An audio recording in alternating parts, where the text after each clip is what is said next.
Hola, mi nombre es Alan Cadecho Campo Vargas y soy residente de cirugía cardiotorácica del Instituto Nacional de Cardiología Ignacio Chávez. A continuación, hablaremos sobre el procedimiento de Ventral y de Bono.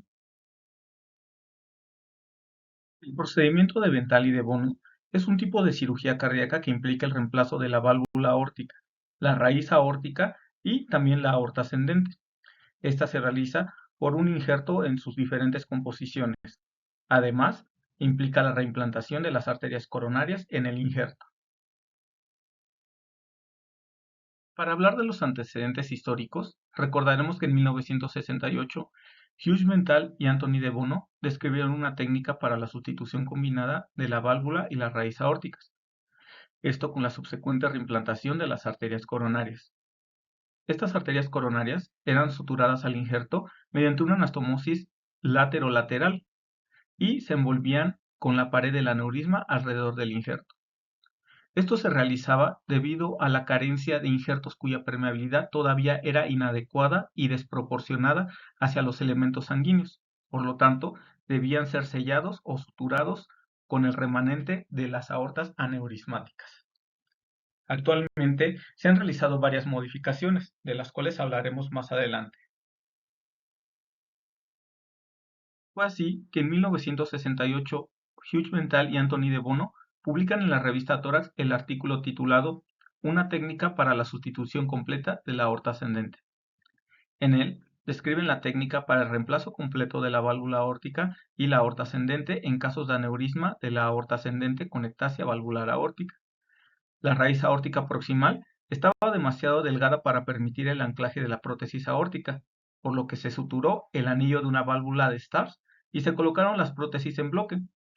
Los ostiums de las arterias coronarias posteriormente se anastomosaron al lado de la prótesis aórtica. Y como lo describen en su artículo original, los ostiums coronarios eran canulados por la parte externa del tubo. Una vez que este tubo y la válvula eran descendidos en su posición, nuevamente los ostiums eran recanulados a través del tubo, esto creando nuevos ostiums en este injerto. Finalmente, estos ostiums se suturarían o se anastomosarían alrededor del injerto y finalmente el injerto mismo sería recubierto por la pared aórtica del aneurisma sobrante. Sin lugar a dudas, el procedimiento de Ventral y de Bono sufrió varias modificaciones a lo largo del tiempo. Esto fue a raíz de las complicaciones subsecuentes que se fueron encontrando cuando se realizaba. De forma inicial, el tejido aórtico que rodeaba las arterias coronarias se suturó directamente a las aberturas del injerto aórtico, debido a que los injertos aórticos disponibles en ese momento no eran impermeables a la sangre y debido a la preocupación por el riesgo del sangrado en las líneas de sutura, la pared aórtica aneurismática se envolvió alrededor del injerto, esto en un esfuerzo por reducir el riesgo de sangrado. A medida que se desarrollaba esta técnica, también se observó que las fugas anastomóticas que surgían eran en la arteria coronaria y en las líneas de sutura de la aorta distal. Por lo tanto, eventualmente surgían pseudoaneurismas en estos lugares, lo cual requería una reoperación. Fue por eso que se diseñaron nuevamente modificaciones a este procedimiento, las que describiremos a continuación, que es la modificación de Cabrol y la técnica de Plato. En 1978, Christian Cabrol, en Francia, introdujo un procedimiento alternativo que implicaba la anastomosis de los extremos de un injerto de tubo de poliéster de 8 milímetros al tejido aórtico que rodeaba las arterias coronarias derecha e izquierda, y la posterior anastomosis del segmento medio de este injerto a una abertura creada en el injerto compuesto. La pared aórtica aneurismática se suturó de forma segura sobre los injertos aórticos y coronarianos para reducir la pérdida de sangre. Eventualmente, para prevenir la acumulación de trombos en el espacio periaórtico que se creaba, también diseñó una fístula desde el espacio que rodea los injertos hasta la orejuela auricular derecha utilizando un injerto de tubo de poliéster. Aunque se demostró la permeabilidad de los injertos coronarios en algunos de los pacientes sobrevivientes, se observaron pseudoaneurismas en el sitio de anastomosis aórtica distal y disecciones aórticas distales en algunos de los pacientes. También un avance importante en el tratamiento de la aorta ascendente y la patología aórtica concomitante implicó la movilización de las porciones proximales de las arterias coronarias mediante la incisión de un pequeño manguito o rodete de tejido aórtico circundante y la fijación directa de estos botones de tejido aórtico a las aberturas en el injerto compuesto que se colocaba en la aorta.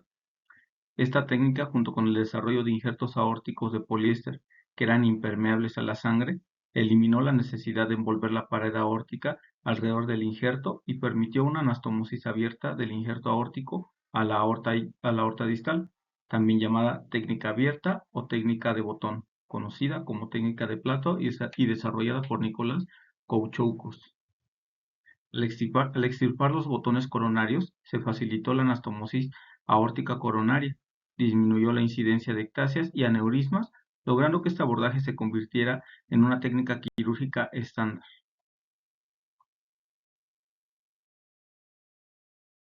Antes de describir el procedimiento propiamente, describiremos de forma breve la anatomía e indicaciones necesarias de conocer para el procedimiento de Ventral y de Bono. Antes de describir el procedimiento de Ventral y de Bono, es necesario entender la anatomía quirúrgica de esta porción afectada. Entonces, la raíz aórtica es la sección anatómica que se encuentra entre la salida del ventrículo izquierdo y la aorta ascendente. Se comprende entre dos anillos virtuales que forman los límites de este espacio. Proximalmente o en la parte inferior es el anillo basal que se define por el anillo de la válvula aórtica propiamente y en su parte distal o superior la unión sinotubular está marcada por el límite superior de las inserciones de las cúspides valvulares. La válvula aórtica normalmente tiene tres valvas y está compuesta por cúspides delicadas y senos de Valsalva. Estos senos de Valsalva son de forma usual más delgados que la pared propiamente de la aorta.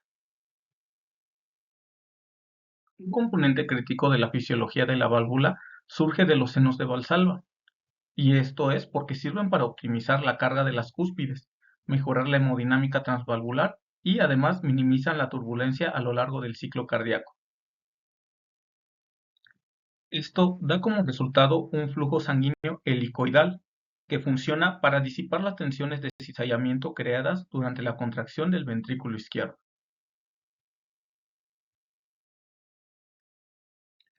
Debemos también conocer las medidas de esta raíz en cada una de sus porciones.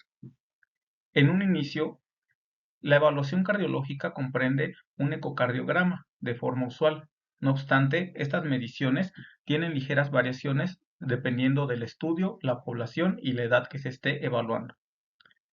En un ecocardiograma, las medidas que se reportan son las siguientes. Para el anillo lo normal serían 21 milímetros, los senos de Valsalva 31, la unión sinotubular disminuye hasta 26 milímetros y la aorta ascendente se encontrará en 29 milímetros aproximadamente.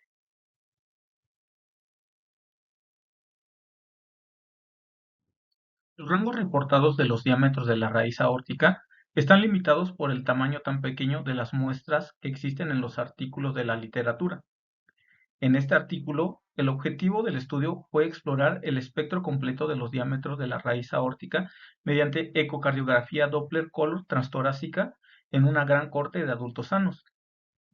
Para esta metodología, desde junio del 2007 hasta diciembre del 2013, un total de 1.043 voluntarios sanos, con una edad media de 44 años, más o menos 15, en un rango de 16 hasta 92 años, de los cuales 503 eran hombres, es decir, casi el 50%, se sometieron a una ecocardiografía completa.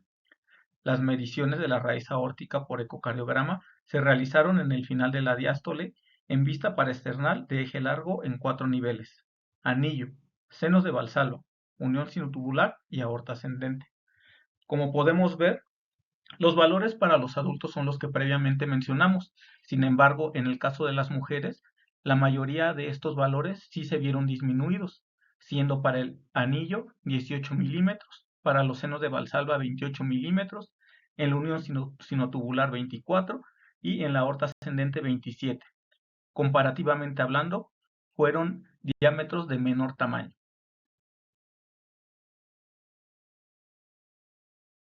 En la literatura podemos encontrar las siguientes indicaciones para la sustitución de la raíz aórtica: el aneurisma o la ectasia anuloaórtica, la endocarditis infecciosa, un absceso anular y la disección aórtica aguda y crónica son indicaciones que clásicamente se describen en la literatura. Para el caso de la ectasia o aneurisma aórtico, las medidas son muy importantes. Cuando es un hallazgo incidental en un paciente asintomático, el límite inferior de corte sería 5.5 centímetros. Si el paciente se encuentra sintomático, 5 centímetros será el corte, mientras que en el contexto de un paciente con Marfan o aorta bivalva, 4.5 será el mínimo aceptado.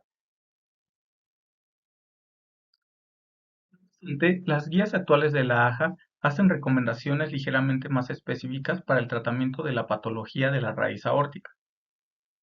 En el caso de los aneurismas esporádicos y de las válvulas aórticas bivalva, 5.5 centímetros es el límite inferior para darle tratamiento quirúrgico. Este puede disminuir hasta 5 centímetros si el tratamiento se dará en un centro de alta experiencia. En el contexto de un síndrome de Marfan, 5 centímetros es el límite de corte. Este se puede disminuir a 4.5 centímetros cuando el paciente está con un riesgo aumentado de una disección aórtica. Una vez entendidos estos principios básicos de anatomía y de indicaciones, abordaremos lo que es la técnica quirúrgica.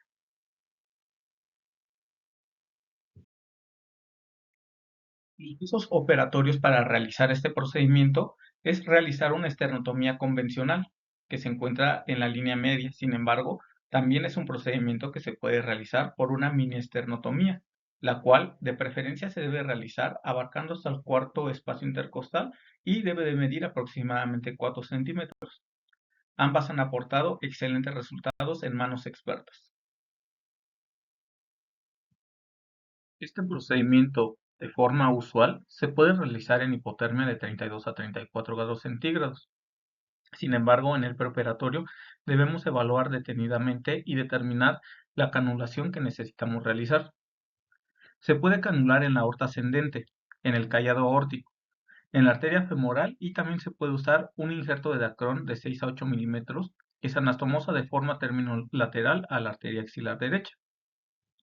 La perfusión axilar aporta flujo anterogrado, que facilita la perfusión cerebral anterograda si se clampea el tronco brachiocefálico, y esto es especialmente útil en los casos de disección aórtica. El lugar elegido para la canulación depende de la anatomía, de la extensión de la patología y de las indicaciones para la intervención. Por ejemplo, si la arteria axilar es de elección para todos los casos en los que se va a utilizar la parada circulatoria. Además, la aorta ascendente superior o el callado son puntos seguros y adecuados en la patología aneurismática. Si la sustitución afecta al callado aórtico, la cánula de perfusión arterial se retirará durante el periodo de parada circulatoria con la posterior canulación directa del injerto o a través de una rama accesoria. Una vez iniciada la circulación extracorpórea, se seccionará transversalmente la aorta por debajo del sitio de clampaje, dejando un manguito de aorta para la anastomosis distal. Se abrirá la aorta proximal con una incisión longitudinal. La incisión se extiende hacia el seno no coronariano, como usualmente lo hacemos, para evitar el orificio de la arteria coronaria derecha, el cual podría haberse desplazado debido al aneurisma. Se reseca el tejido aneurismático sinusal, que deja un borde de aproximadamente 2 a 3 milímetros, y se crean y movilizan los botones de tejido aórtico alrededor de los orificios de las arterias coronarias.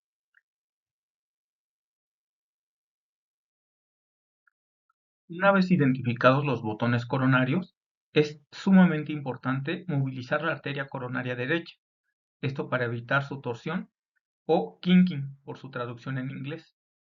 Es un paso fundamental que debe realizarse en todos los pacientes, ya que la torsión de esta arteria o de esta anastomosis puede resultar en consecuencias fatales para el paciente.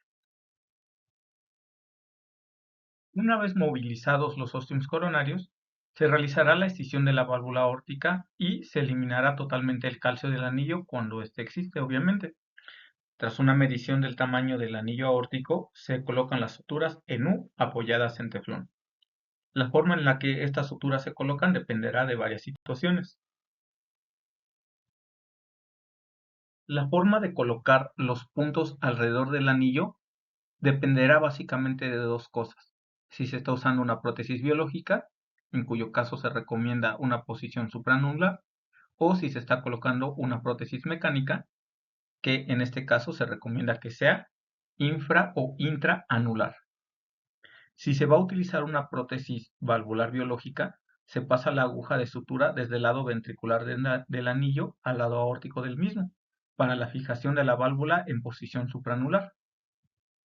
En caso de una prótesis valvular mecánica, las suturas se insertan desde el lado aórtico del anillo al lado ventricular del mismo, para realizar la fijación intraanular de la válvula. Si el anillo es menor de 23 milímetros, la técnica de sutura supraanular es una opción. Finalmente, se recomienda aplicar una sutura continua de prolene 3 ceros desde los restos de la pared aórtica al anillo del conducto valvular, lo cual potenciará la hemostasia.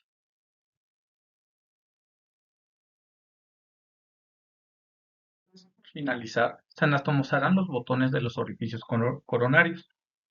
Resulta necesaria una mínima movilización de la arteria coronaria izquierda. Se moviliza el primer centímetro de la coronaria derecha y los botones son implantados de forma término-lateral con suturas de prolene continuas. Se puede usar 5 ceros o 6 ceros. Y también está descrito que se puede incorporar una tira de teflón para reforzar la línea de sutura. Una vez reforzados, se puede decidir usar el cardioplegia a través de este tubo, el cual debe ser pinzado en su parte superior. Esto provee una mayor protección a los ventrículos. Y ya para finalizar, se realiza la anastomosis del arco, que dependiendo de la técnica puede también usar cintas de teflón que refuerzan el inicio de la anastomosis del arco y posteriormente anastomosarse con 4 o con 5 ceros hacia el injerto proximal. En resumen, podemos decir que el procedimiento de ventral y de Bono consiste en extraer la válvula aórtica, movilizar adecuadamente las coronarias, especialmente la derecha, para evitar el kinking o la torsión que puede crearse por el desplazamiento inadecuado de la misma al momento de realizar la anastomosis. Seleccionar un tubo adecuado que tenga las medidas proporcionales y adecuadas para la implantación de la válvula. Y finalmente, la implantación del tubo valvulado hacia el sitio de la raíz aórtica. Posicionar las coronarias para su adecuada implantación y determinar si se necesita de alguna otra técnica, como es la técnica de Cabrol, para una implantación adecuada de los óseos coronarios. Y finalizar utilizando cintas de teflón para la anastomosis hacia el arco aórtico. Gracias por su atención.